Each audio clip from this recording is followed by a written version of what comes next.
नमस्कार प्यारे विद्यार्थियों, मैं नवल जांगिड़ आपका एनकेएस बायोलॉजी परिवार में हार्दिक अभिनंदन करता हूं।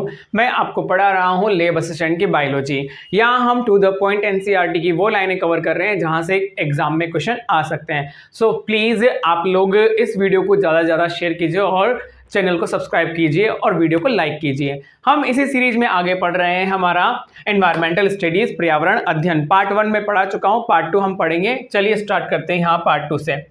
क्या है इसमें? ऊर्जा प्रवाह। यहां पर हम पिरामिड की बात करेंगे कि जो इकोसिस्टम में उत्पादक या producer, primary consumer, secondary consumer, इनका एक ट्रॉफिक लेवल होता है, उसमें ऊर्जा का प्रवाह किस तरह से होता है। तो यहां ऊर्जा प्रवाह की बात की जा रही है। देखिए,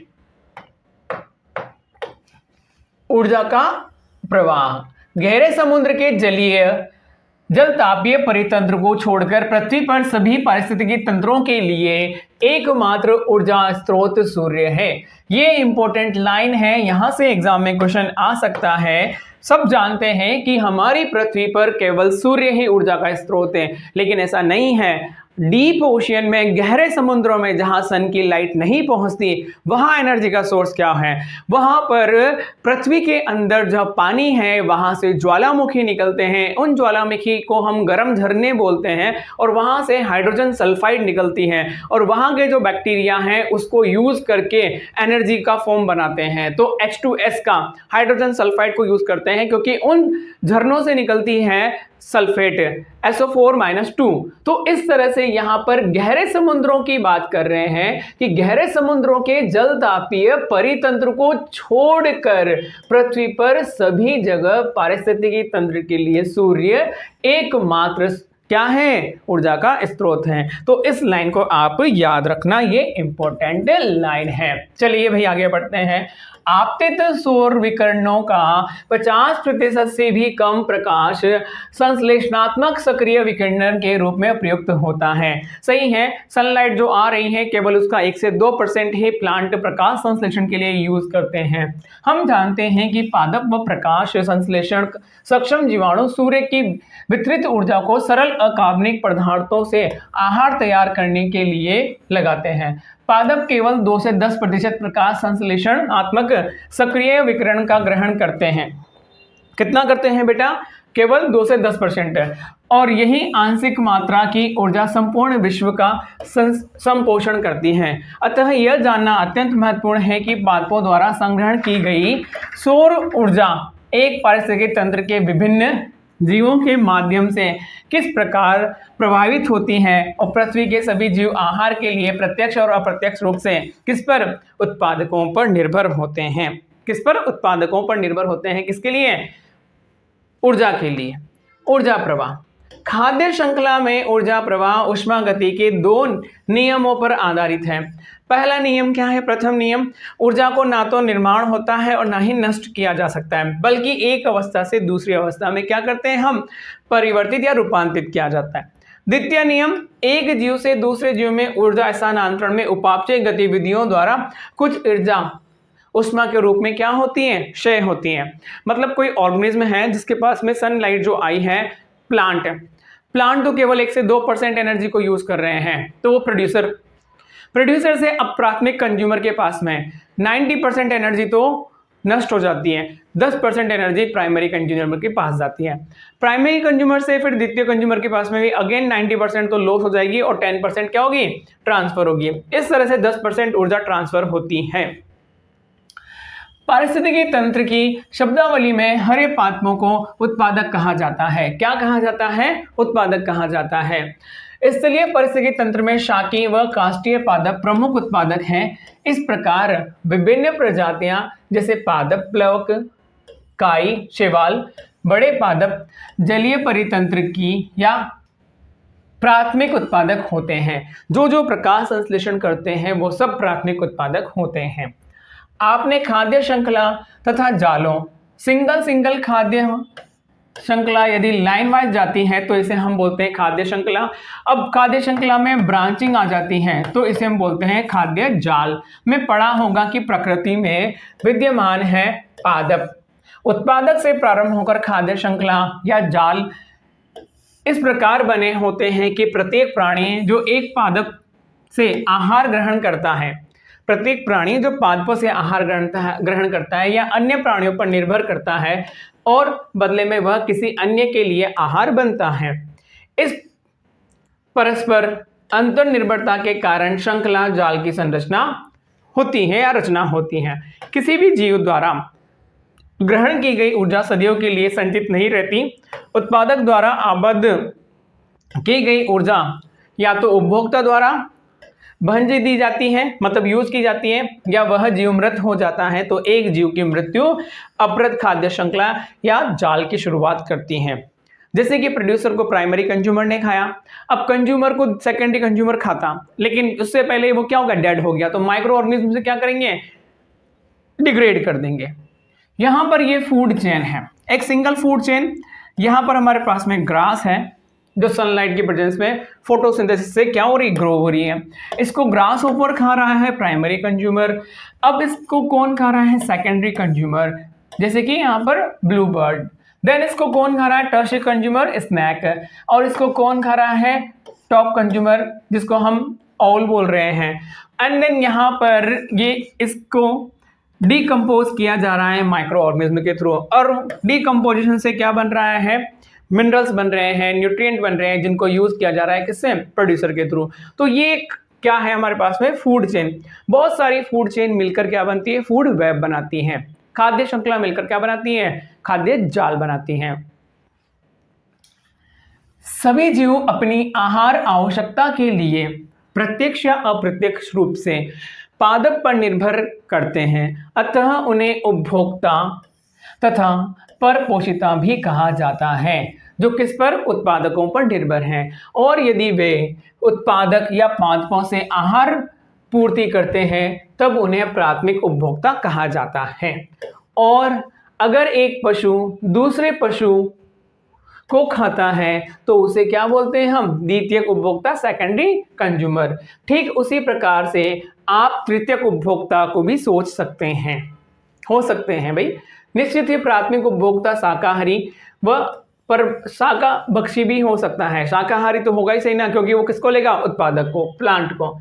इसलिए परितंत्र में कुछ सामान्य शाकाहारी कीट पतंगे, पक्षी तथा स्तनधारी पशु तथा जलीय परितंत्र में मृदकवची मोलस्क होते हैं। मोलस्क क्या होंगे, जो प्लांट्स को खाएंगे, इसलिए उन्हें हम क्या बोलेंगे, प्राइमरी कंज्यूमर। वे उपभोक्ता जो शाकाहारी जीवों से आहार पूर्ति करते हैं वे मांसाहारी या क्या होते हैं, मांसभक्षी होते हैं, क्योंकि वह प्राइमरी कंज्यूमर पर डिपेंड है। इन्हें प्राथमिक मांसभक्षी भी कह सकते हैं। और वे पशु जो आहार हेतु प्राथमिक मांसभक्षी पर निर्भर करते हैं उन्हें द्वितीयक मांसभक्षी भी के रूप में भी नियमित किया जा सकता है। एक साधारण खाद्य श्रृंखला हमारे पास है, जैसे घास उत्पादक है, इसको लिया बकरी ने, वो प्राथमिक उपभोक्ता हो गई। बकरी को लिया किसने, मनुष्य ने, ये क्या होगा, द्वितीयक उपभोक्ता। इस तरह से ये हमारे पास में क्या होता है, एक फूड चेन है। एक अन्य प्रकार की खाद्य श्रृंखला को अपृत खाद्य श्रृंखला के नाम से जाना जाता है, जो मृत कार्बनिक सामग्री से प्रारंभ होती है। अंडरलाइन कर लेना, यहां से क्वेश्चन बनेगा। मृत कार्बनिक पदार्थों से जो स्टार्ट होती हैं उसे हम कौन सी, अपृत खाद्य श्रृंखला कहते हैं। यह अपघटकों से बना होता है जो कि मुख्यतः कवक और बैक्टीरिया के रूप में परपोषित जीव होते हैं। ये मृत कार्बनिक सामग्री या अपरदों के खंडन द्वारा अपेक्षित ऊर्जा व पोषण प्राप्त करते हैं। इन्हें मृतपोषी या पूर्णजीवी के नाम से भी जाना जाता है। अपघटक पाचक एंजाइम स्रावित करते हैं जो मृत जीवों व व्यर्थ सामग्री को साधारण अकार्बनिक पदार्थों में तोड़ डालते हैं। बाद में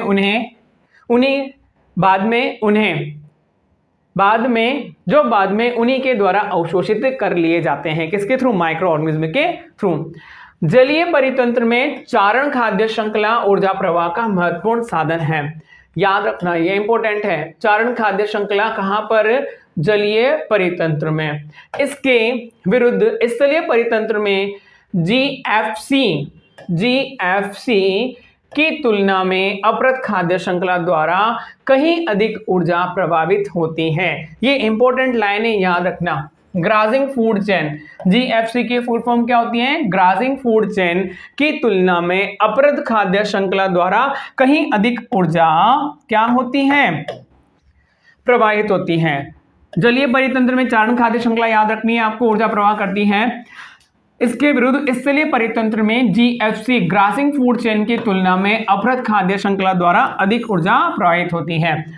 अपृत खाद्य श्रृंखला किससे स्टार्ट होती है? माइक्रो ऑर्गेनिज्म से स्टार्ट होती है जो मृत कार्बनिक पदार्थों को यूज करते हैं, उसे बोलते हैं अपृत खाद्य श्रृंखला। ये इंपॉर्टेंट पॉइंट है, यहां से क्वेश्चन बन सकता है, यहां से क्वेश्चन बनेगा आप लोगों का कि किसमें ज्यादा ऊर्जा प्रभावित होती है, तो आप याद रखना अपृत खाद्य श्रृंखला द्वारा कहीं अधिक ऊर्जा प्रवाहित होती है। देखिए इधर आगे, कुछ स्तरों पर अपृत खाद्य श्रृंखला को चारण खाद्य श्रृंखला से जोड़ा जा सकता है। अपृत खाद्य श्रृंखला के कुछ जीव चारण खाद्य श्रृंखला पशुओं के शिकार बन जाते हैं और एक प्राकृतिक पारिस्थितिकी तंत्र में कुछ जीव जंतु जैसे कि कॉकरोच व कौवे आदि सर्वभक्षी होते हैं, मतलब ये सभी को खा सकते हैं, मांसाहारी भी हैं और शाकाहारी भी हैं। खाद्य श्रृंखलाओं का यह प्राकृतिक अंतर संबंध एक आहार जाल या फूड वेब का निर्माण करता है। देखिए यहाँ हमारे पास में फूड वेब क्या है, ये देखिए, यह हमारे पास में ग्रासेस है। इस ग्रास को रैबिट भी खा सकता है, इस ग्रास को माउस भी खा सकता है, इस ग्रास को ग्रास हॉपर भी खा सकता है। अब इस रैबिट को ये फॉक्स भी खा सकती हैं, ये चील भी खा सकता है, हैक भी खा सकता है, और इस माउस को ये फॉक्स भी ले सकता है, ये बाज भी ले सकता है डायरेक्ट, देन ये ओल भी खा सकता है। इस ग्रास हॉपर को ये फ्रॉग भी ले सकता है, ये बर्ड भी ले सकती है, और इस फ्रॉग को ये ओल भी ले सकता है, स्नैक भी ले सकता है, इस बर्ड को ये स्नैक ले सकता है और इसको ये ले सकता है बाज। इस तरह से यहाँ पर बहुत सारी खाद्य श्रृंखलाएं एक दूसरे के अंदर जुड़कर जो संरचना बनाती हैं उसे हम खाद्य जाल कहते हैं। और इम्पोर्टेंट बात, पारिस्थितिकी की तंत्र में, इकोसिस्टम में खाद्य श्रृंखलाएं नहीं केवल खाद्य जाल ही पाए जाते हैं, फूड वेब ही आपको मिलेगी। मतलब एक सिंगल सीक्वेंस नहीं मिलती, एक पूरा जाल मिलता है हमें। आहार पूर्ति संबंधों के अनुसार सभी जीवों का प्राकृतिक वातावरण एक समुदाय या अन्य जीवों के साथ एक स्थान होता है। सभी जीव अपने पोषण या आहार के स्रोत के आधार पर आहार श्रृंखला में एक विशेष स्थान ग्रहण करते हैं, जिसे हम ट्रॉफिक लेवल या पोषण स्तर कहते हैं। ये पोषण स्तर है। उत्पादक तथा प्रथम पोषण स्तर में आते हैं, ये प्रोड्यूसर प्राइमरी में आते हैं, और शाकाहारी प्राथमिक उपभोक्ता में आते हैं, और दूसरी बात मांसाहारी द्वितीयक उपभोक्ता में आते हैं, और पोषण स्तर से तीसरे पोषण स्तर से संबंध होता है। तो हमारे पास में पहला पोषण स्तर है उत्पादक, दूसरा पोषण स्तर है प्राथमिक उपभोक्ता, और ये क्या है? शाकाहारी। तीसरा पोषण स्तर है मांसाहारी, जिसमें हमारे पास में क्या है? द्वितीयक उपभोक्ता। चौथा हमारे पास में है उच्च मांसाहारी, और चतुर्थ उपभोक्ता। एग्जाम्पल हमारे पास में यहाँ तो पादप ही रहेंगे। यहाँ पर यदि मनुष्य अलग अलग बात करें तो जंतु प्लवक है, टिड्डे हैं, गाय हैं। यहाँ पक्षी, मछलियां, भेड़, और यहाँ क्या है? मनुष्य और शेर हैं। यहाँ पर ध्यान देने योग्य महत्वपूर्ण बात यह है कि उत्तरोत्तर पोषण स्तर पर ऊर्जा की मात्रा क्या होती है बेटा? घटती है। ये याद रखना, ये तो सिंपल सी बात है। जब कोई जीव मरता है तो वह अपृत या जीव मात्र में बदल जाता है, जो अपघटकों के लिए एक ऊर्जा स्रोत के रूप में काम करता है। प्रत्येक पोषण स्तर पर जीव अपनी ऊर्जा की आवश्यकता के लिए निम्न पोषण स्तर पर निर्भर होता है। याद रखना, ये निम्न, नीचे वाले पोषण स्तर की बात कर रहे हैं। एक विशिष्ट समय पर प्रत्येक पोषण स्तर का जीवित पदार्थ की कुछ खास मात्रा होती है, जिस स्थान या शस्य या खड़ी फसल भी कहा जाता है। इंपॉर्टेंट लाइन, ये इंपॉर्टेंट लाइन है। स्टैंडिंग क्रॉप क्या होती है? क्वेश्चन यहां से बनेगा एनसीईआरटी से। एक विशिष्ट समय पर प्रत्येक पोषण का जीवित पदार्थ, प्रत्येक पोषण स्तर का जीवित पदार्थ की कुछ खास मात्रा होती है, जिसे स्थिति शस्य या खड़ी फसल कहा जाता है। इंपॉर्टेंट लाइन है, यहां से क्वेश्चन बनेगा। स्टैंडिंग क्रॉप क्या है? ये स्टैंडिंग क्रॉप को शो करता है। स्टैंडिंग क्रॉप को जीवित जीवकों की मात्रा या इकाई क्षेत्र में संख्या से मापा जाता है। एक ट्रॉफिक लेवल पर जो जीवित पदार्थ की कुछ खास मात्रा, कुछ स्पेशल अमाउंट जो होता है उसे स्टैंडिंग क्रॉप कहते हैं। एक प्रजाति की जैव मात्रा को ताजे या शुष्क भार के रूप में व्यक्त किया जाए तो एक जीव मात्रा का मापन शुष्क भार के शब्दों में किया जाए तो वह अधिक शुद्ध या विशुद्ध होगा। चारण खाद्य श्रृंखला जिसे हम ग्रासिंग फूड चेन बोलते हैं। चारण खाद्य श्रृंखला क्या है? GFC, जो कहां से स्टार्ट हो रही है? प्रोड्यूसर, और प्रोड्यूसर कौन लेता है? वो शाकाहारी, जैसे कि हम बात करते हैं गाय वगैरह, बकरी वगैरह जो खाती है उसे बोलते हैं चारण खाद्य श्रृंखला में। पोषण स्तरों की संख्या प्रतिबंधित होती है। इस तरह से ऊर्जा का प्रवाह स्थानांतरण 10% से भी कम होता है और प्रत्येक निम्न पोषण स्तर से ऊपर का पोषण स्तर केवल 10% ऊर्जा ही प्रभावित होती है। दूसरे में 10% एनर्जी ट्रांसफर होती है। प्रकृति में यह संभव है कि कई स्तर हो, जैसे कि चारण खाद्य श्रृंखला में उत्पादक शाक भक्षी, प्राथमिक मांसाहारी और द्वितीयक मांस भक्षी होते हैं। हमारे पास में दो फूड चेन थी, एक तो कौन सी है? अपृत खाद्य श्रृंखला, और दूसरी चारण खाद्य श्रृंखला। चारण खाद्य श्रृंखला जो हमारी कौन सी है? प्लांट से स्टार्ट होती है, जिसको बोलते हैं GFC, ग्रासिंग फूड चेन, और दूसरी है अपृत खाद्य श्रृंखला जो बैक्टीरिया से स्टार्ट होती है। यहाँ पर देखो सबसे पहले सन है। सन क्या कर रहा है? सनलाइट के प्रेजेंस में उष्मा का उपयोग कर रहे हैं। कौन से? उत्पादक उष्मा का उपयोग करके क्या बना रहे हैं? एनर्जी बना रहे हैं, प्रकाश संश्लेषण कर रहे हैं। तो यहां से भी जब सनलाइट के पास आ रही है तो 100% जो निकली उसमें से केवल यहां पर 1 से 2% ही सनलाइट प्लांट यूज कर रहे हैं और उष्मा का ह्रास हो रहा है। इस पौधे से भी कुछ ना कुछ उष्मा का ह्रास हो रहा है। फिर किसके पास में जा रही है? द्वितीयक पोषण स्तर प्राथमिक उपभोक्ता के पास में। फिर यहां से भी उष्मा का ह्रास हो रहा है तो तृतीय के पास जा रही है। फिर तृतीय से भी उष्मा का ह्रास हो रहा है तो ये कहां जा रही है? चतुर्थ के पास में जा रही है। तो इस तरह से उष्मा का ह्रास होता ही होता है। यदि इस प्लांट को इसने लिया तब भी उष्मा का ह्रास हुआ, यहां से इसमें गई तब भी उष्मा का ह्रास हुआ, यहां से इसमें गई तब भी उष्मा का ह्रास हुआ, और यहां से गई तब भी उष्मा का ह्रास होता ही होता है। ये शो कर रहा है कि 100% एनर्जी नेस्ट ट्रॉफिक लेवल में ट्रांसफर नहीं होती। मोस्ट ऑफ द एनर्जी का लॉस होता है और कुछ amount, specific amount nest trophic level में जाता है। पारिस्थितिकी पिरामिड, यहां पर हमारे पास में 3 टाइप के पिरामिड होते हैं। एक होता है संख्या का पिरामिड, एक होता है जैव मात्रा का पिरामिड, एक होता है ऊर्जा का पिरामिड। ऊर्जा का पिरामिड हमेशा सीधा होता है और संख्या और जैव मात्रा का पिरामिड हम देखते हैं। सीधा का मतलब क्या है कि इस तरह का पिरामिड है तो नीचे वाले में सबसे ज्यादा एनर्जी है जो ट्रांसफर होगी, फिर ऊपर वाले में और कम और कम, और ऊपर वाले में सबसे कम एनर्जी ट्रांसफर होती है। एक ही पारिस्थितिकी तंत्र में एक से अधिक पोषण रीतियों में अधिष्ठता हो सकती है। उदाहरण के लिए ये इंपॉर्टेंट है याद रखना कि एक ऑर्गेनिज्म एक पोषण स्तर से ज्यादा 2 पोषण स्तरों में आ सकता है। गौरैया जब बीज खाएगा, फल खाए, वह टमाटर खाए तो वह प्राथमिक उपभोक्ता है, क्योंकि वह क्या कर रहा है? प्राथमिक उपभोक्ता है, क्योंकि वह प्लांट से फूड ले रहा है। किंतु जब वह कीटों या केंचुओं को खाता है तब वह द्वितीयक उपभोक्ता है, क्योंकि अब वह क्या है? मांसाहारी है। तो ये इंपॉर्टेंट लाइन है, यहां से पूछ सकते हैं असर्शन रीजन में। अधिकतर पारिस्थितिकी तंत्र में संख्या, ऊर्जा तथा जैव मात्रा के सभी पिरामिड आधार से ऊपर की ओर होते हैं, अर्थात शाकाहारियों की अपेक्षा उत्पादकों की संख्या व जैव मात्रा अधिक होती है, और इसी तरह से शाकाहारियों की संख्या व जैव मात्रा मांसाहारियों की अपेक्षा अधिक होती है। इस प्रकार से निम्न पोषण स्तर में ऊर्जा की मात्रा ऊपरी पोषण स्तर से अधिक होती है। ये वाली बात कर रहा है ये वाली, इसमें ज्यादा एनर्जी होगी और ऊपर वाले में क्या होगी? एनर्जी कम होगी, यहां ज्यादा होगी।